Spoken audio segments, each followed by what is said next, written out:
그들이 마음을 즐겁게 할 때에 그 성읍의 불량배들이 그 집을 에워싸고 문을 두들기며 집주인 노인에게 말하 이르되 내 집에 들어온 사람을 끌어내라. 우리가 그와 관계하리라 하니 집주인 그 사람이 그들에게로 나와서 이르되 아니라 내 형제들아 청하노니 이 같은 악행을 저지르지 말라. 이 사람이 내 집에 들어왔으니 이런 망령된 일을 행하지 말라.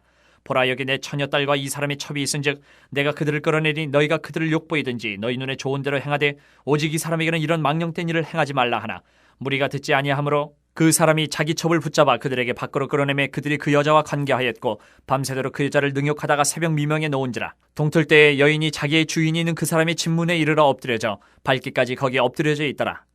그의 주인이 일찍 일어나 집문을 열고 떠나고자 하더니 그 여인이 집문에 엎드려져 있고 그의 두 손이 문지방에 있는 것을 보고 그에게 이르되 일어나라 우리가 떠나고자 하나 아무 대답이 없는지라. 이에 그의 시체를 나귀에 싣고 행하여 자기 곳에 돌아가서 그 집에 이르러서는 칼을 가지고 자기 첩의 시체를 거두어 그 마디를 찍어 12덩이에 나누고 그것을 이스라엘 사방에 두루 보내매 그것을 보는 자가 다 이르되 이스라엘 자손이 애굽 땅에서 올라온 날부터 오늘까지 이런 일은 일어나지도 아니하였고 보지도 못하였도다. 이 일을 생각하고 상의한 후에 말하자 하니라. 하나님을 떠난 이 사사시대의 이스라엘의 모습이 오늘 본문을 보면 얼마나 무자비해질 수 있는지, 인간성이 사라지고 정말 비참하고 비정한 사회가 되는지 우리가 보게 됩니다. 정말 끔찍한 폭력의 기록이 오늘 본문에 나와 있습니다. 하나님을 떠난 이스라엘, 잔인하고 폭력적인 모습으로 스스로 어떻게 이제 일어날 수 없을 것 같은 모습으로 변해가요. 이런 사회 모습이 오늘 기록을 보면서 우리가 무엇을 배울 수 있을까 이렇게 묵상을 하면서 말씀을 보면 좋겠습니다. 성경 본문으로 들어가면 레위인 일행이 기브아에서 이제 그 노인을 만나서 하룻밤을 묵게 됩니다. 그런데 그 밤에 불량배들이 찾아왔어요. 그 노인의 집에 낯선 사람이 온 것을 알고 있었던 거죠. 그 집 주인은 또 힘이 없는 노인이라는 것도 알고 있었어요. 레위인 일행도 도움받을 수 없는 나그네란 것도 알고 있었어요. 이 불량배들은 그래서 그 집을 찾아와서 자기 눈에 좋은 대로 행하려고 했습니다. 또 노인도 그 불량배들이 그렇게 할 때 레위인을 보호하고자 자기 눈에 좋은 대로 또 자기 딸도 내주겠다, 레위인의 첩도 내주겠다 이렇게 제안을 합니다. 하지만 흥분한 이 불량배들이 힘으로 밀어붙이려 하는 거예요. 여기서 관계한다는 말을 보면 동성애예요, 동성애. 레위인을 내놓으라. 레위인은 또 그런 그 불량배들에게 두려움 속에서 자기 눈에 또 좋은 대로 자기 첩을 밖으로 끌어다가 불량배에게 내줬습니다. 그것도 오늘 본문을 보면 그냥 첩이 나간 게 아니에요. 끌어다가 내줬다는 거는 첩은 나가기 싫었다는 거예요. 끌어다가 내주고 문을 닫아버려요. 첩은 밤새도록 불량배들에게 능욕을 당하고 노인의 집 문 앞에 버려졌습니다. 이 기록에서 이 기브아의 불량배들, 또 집주인이었던 노인, 그리고 거기에 손님으로 묵게 된 레위인, 이 셋의 행동은 전부 다 용납될 수가 없는 행동이에요. 전부 결론은 뭐죠? 자기 소견에 옳은 대로예요. 자기 생각대로 한 거예요. 불량배도 자기 생각대로, 노인도 자기 생각대로, 레위인도 자기 생각대로. 이들의 모습을 보면 불량배도 이스라엘 사람이고 노인도 이스라엘 사람이고 레위인도 이스라엘 사람이고 하나님께 택함받은 사람들이에요.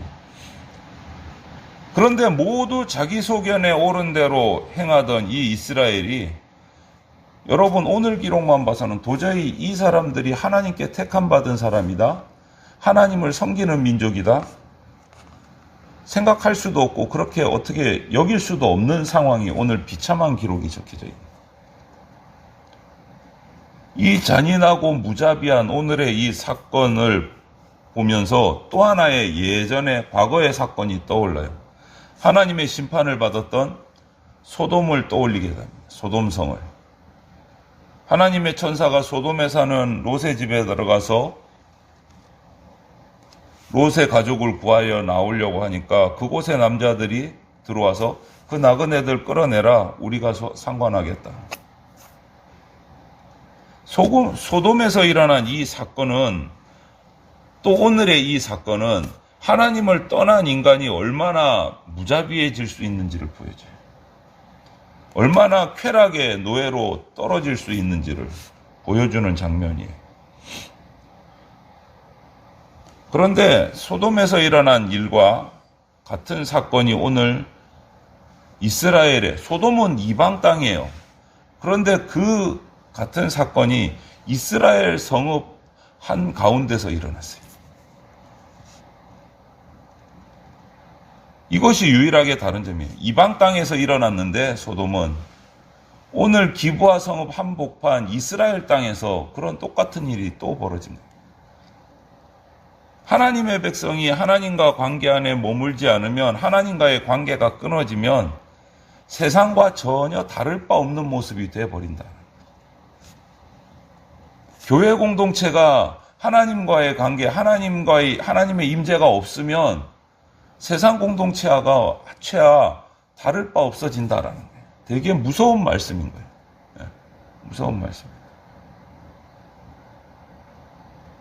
오늘날 우리가 사는 세상이 성적인 쾌락으로 가득합니다, 여러분. 그런 성적인 유해한 영상들을 너무너무 쉽게 접할 수 있는 시대가 돼버렸어요. 스마트폰이 편리하기도 하지만 유해하기도 한 것이 바로 그런 이유입니다.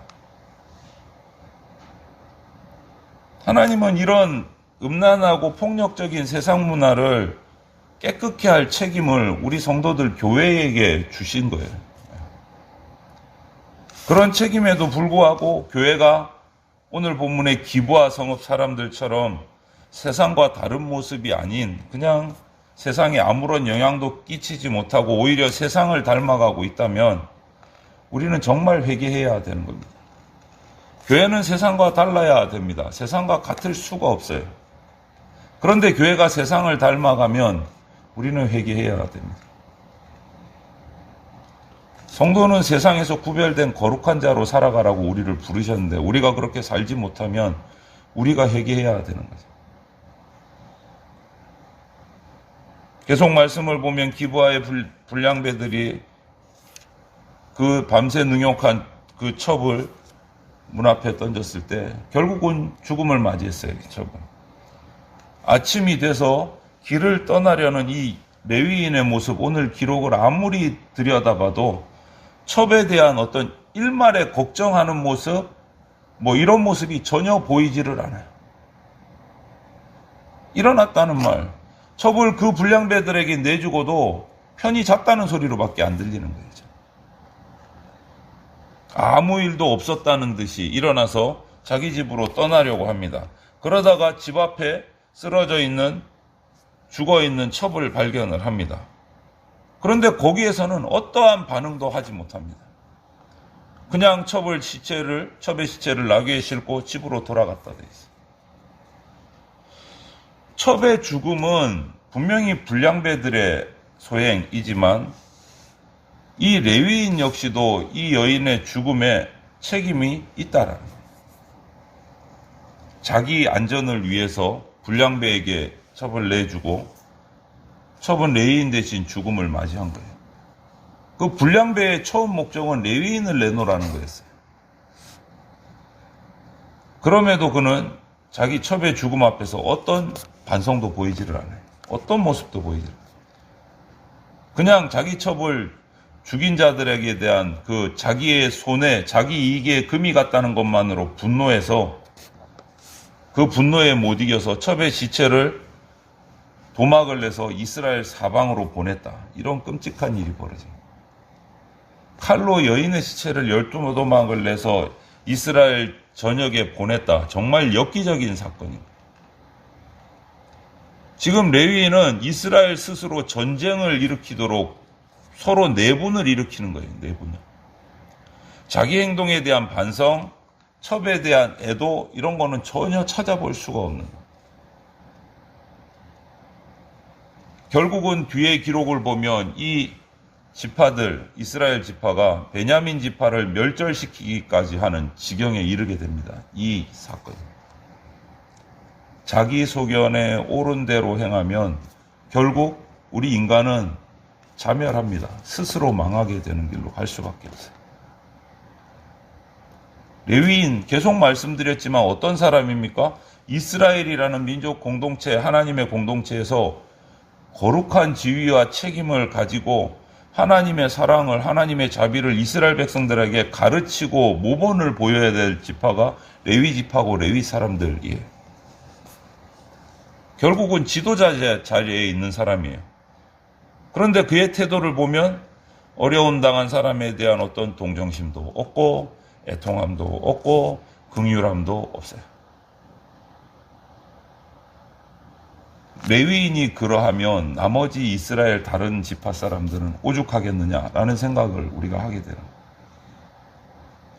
기브아 성읍에도 그렇게 가르치고 사랑을 전하는 레위인이 없었기 때문에 불량배들이 활개친 거 아니냐라는 결과가 나오게 돼요.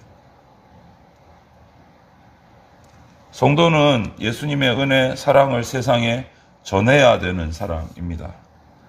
말로만 전하는 것이 아니고 행함으로 전해야 되고 그 은혜와 사랑을 깨닫게 해야 되는 사명이 우리 가운데 있습니다. 요즘에는 코로나 때문에 그렇게 행하는 게 힘들어서 전도를 대놓고 나가서 대면으로 하는 것도 불가능하고 여러 가지 어려움들이 있지만 다른 방법들을 또 찾아야 될 필요가 있는 거죠. 사사시대 이스라엘 백성 하나님을 왕으로 인정하지 않았습니다. 자기 원하는 대로 자기 소견에 옳은 대로 살아갔습니다. 결국은 뭡니까? 그 결과는 폭력이고 살인이고 잔인한 사회가 되어버렸어요. 자기 생각대로 살면 잘 될 줄 알았습니다. 자유를 속박하는 것 같은 그 하나님의 법을 떠나면 자유롭고 잘 살 줄 알았어요. 그런데 결국은 각자 자기 이익을 따라서 다른 지체들을 잔혹하게 행하고 악행을 저지르게 되는 결과밖에 없다라는 거예요. 지금까지의 사사기의 말씀을 보면서 딱 한마디를 우리가 말할 수 있을 것 같아요. 교훈은 언제나 하나님의 말씀이 옳습니다. 언제나 하나님의 말씀이 옳습니다.